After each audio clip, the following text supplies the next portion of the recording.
नमस्कार, आप देख रहे हैं न्यूज 18। मैं हूं आपके साथ मेनका चौधरी। और आजादी के जश्न आजादी के मौके पर इतिहास को थोड़ा पलटकर भी देखिए। गीतकार मनोज मुंतशिर ने देश का इतिहास सही तथ्यों के आधार पर नए सिरे से सामने लाने की वकालत की है। मुंतशिर ने आरोप लगाया कि अलग अलग वक्त पर अपने फायदे के लिए लोगों ने इतिहास को तोड़ मरोड़ कर पेश किया। मनोज मुंतशिर ने दावा किया कि मुगलों ने संपूर्ण भारत पर कभी भी शासन नहीं किया, बल्कि वो तो सिर्फ मेहरौली से यमुना तक ही सीमित थे। उनके इस बयान पर अब ये बहस शुरू हो चुकी है कि क्या अब तक जो भी इतिहास पढ़ाया और दिखाया जा रहा था वो सब साजिश का हिस्सा है।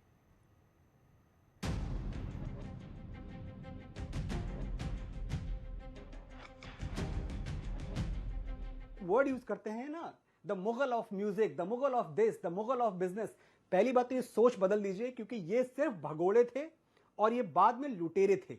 इनकी तीसरी कोई पहचान नहीं है। भगोड़े और लुटेरे, तीसरी पहचान जो दी है वो इस देश ने दी है और हमारी नपुंसकता ने दी है, क्योंकि हम चुपचाप सुन गए और सह गए।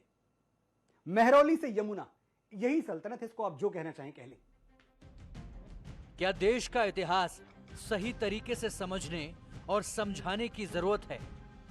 क्या इतिहास को अपनी सहूलियत के हिसाब से अब तक पढ़ाया जाता रहा है? ये सवाल इसलिए क्योंकि गीतकार मनोज मुंतशिर ने कुछ ऐसे सवाल उठाए हैं जो परेशान भी करते हैं, मगर उनका जवाब तलाशना भी जरूरी है।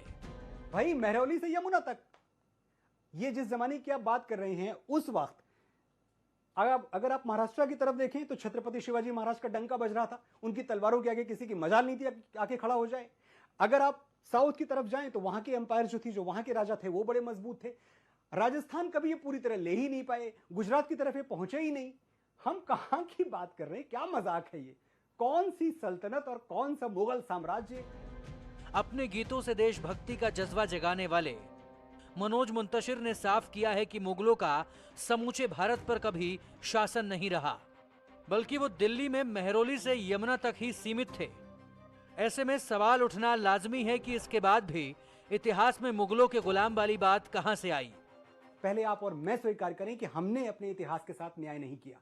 हमारे इतिहास को तोड़ा गया, मरोड़ा गया, ट्विस्ट किया गया और हम बड़ी आसानी से एकदम गुड बॉय बन के क्लास में बैठे रहे और सुनते रहे कि हाँ, जो बताया जा रहा है वही ठीक है। हम कभी इस तरफ हमारा ध्यान ही नहीं गया कि ये निजी फायदे के लिए हो रहा है, ये एजेंडा के तहत हो रहा है। पहले अंग्रेज आए, अंग्रेजों ने हमें सबसे पहले ये बताना शुरू किया कि अरे भाई, हमने थोड़ी आपको गुलाम बनाया, आप तो शुरू से गुलाम थे।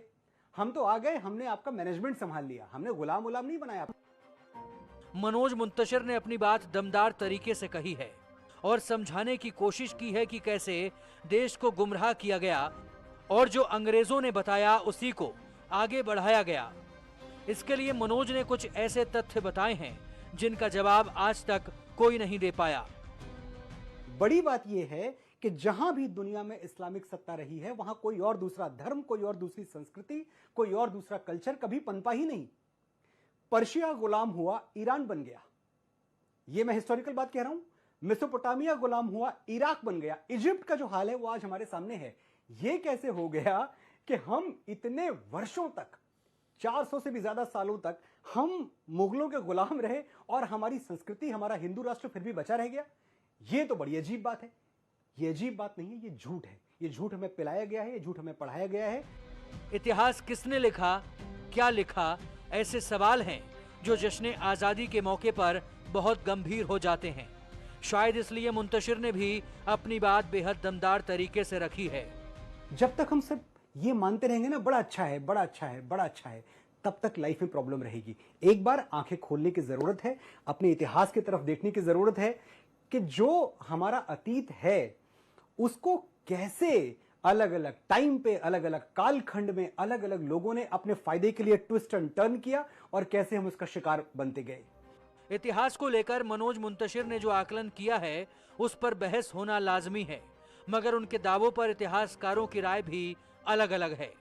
कुछ लोग मुगल शासन को लेकर मनोज के दावे से सहमत हैं तो कुछ उसे खारिज कर रहे हैं। पंजाब के अंदर जो रियासतें थी, मतलब कि पटियाला और बाद में मतलब जो मुगल साम्राज्य का पतन भी हुआ है, तो उस काल में तो रंजीत सिंह पूरा पंजाब के अंदर अपना साम्राज्य बना चुके थे लेकर के।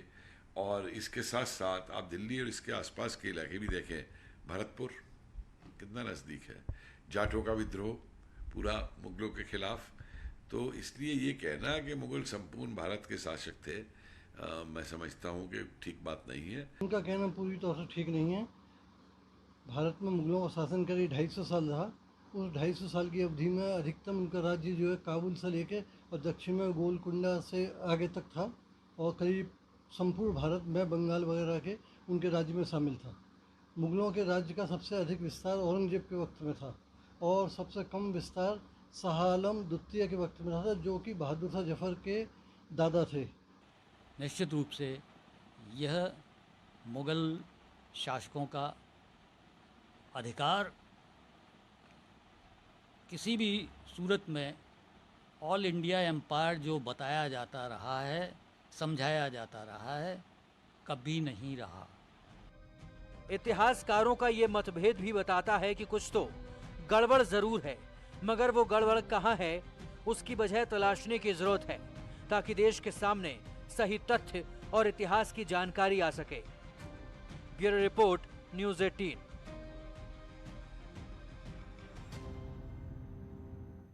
देश की आजादी के लिए मेरठ के एक फ्रीडम फाइटर पंडित उमादत्त शर्मा ने 16 साल की उम्र में ब्रिटिश राज के खिलाफ बगावत की और जेल भी गए। देखिए ये रिपोर्ट।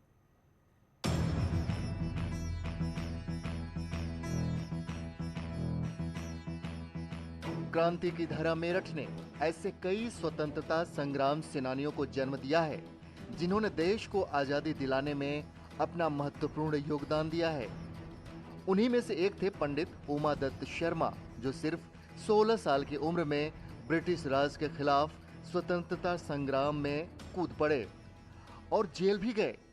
दूसरी बार शर्मा को अंग्रेजों के खिलाफ विद्रोह करने पर जेल भेजा गया और उन्हें उस समय की सबसे कड़ी सजा मिली, जिसे तन्हाई कहा जाता था, जहां उन्हें 7 दिनों तक भूखे प्यासे एक कमरे में बंद कर दिया गया था। मेरे पिताजी स्वतंत्र सेनानी रहे। 1930 में जेल में गए, 40 में गए, 42 में गए। उन्होंने वहाँ पे बहुत कठिन समय बिताया। उनकी मित्रता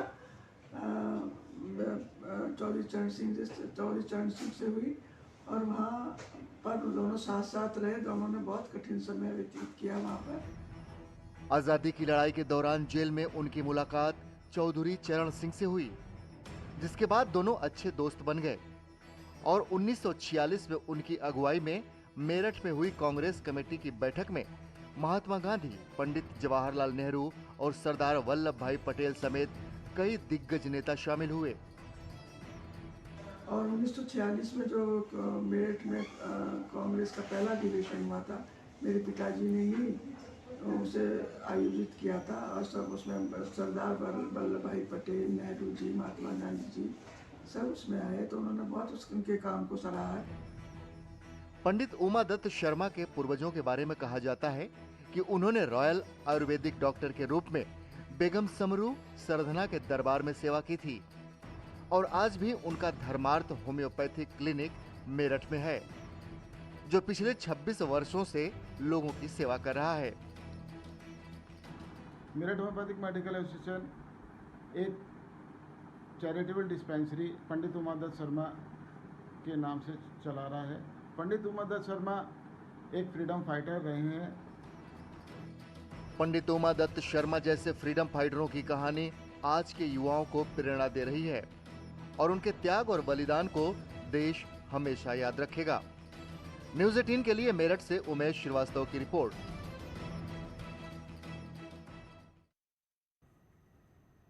सोलह साल की उम्र, ये उम्र होती है खाने और खेलने की, लेकिन इस उम्र में देश के प्रति अपनी जिम्मेदारी को समझते हुए आज़ादी की लड़ाई में शामिल हो जाना, ये एक बहुत बड़ी बात है और हम कर्जदार हैं ऐसे लोगों के और इन स्वतंत्रता सेनानियों के। ऐसे कई कहानियां हमारे देश में हैं, इस तरह की कई कहानियां, और जिनकी बदौलत, जिनके बलिदान की बदौलत और इनके परिवार के बलिदान की बदौलत आज हम आज़ाद हैं और आज़ादी की 75वीं सालगिरह मना रहे हैं। और ऐसे में हमें भी अपनी जिम्मेदारियों के प्रति सचेत रहना चाहिए, जिम्मेदारियों को निर्वाह करना चाहिए, ताकि जो लड़ाई, जो संघर्ष 75 साल पहले हमारे वीर जवानों ने लड़ा, उस संघर्ष का कर्ज हम थोड़ा तो अदा कर सकें। एक छोटे से ब्रेक के लिए रुकते हैं, तुरंत लौटेंगे।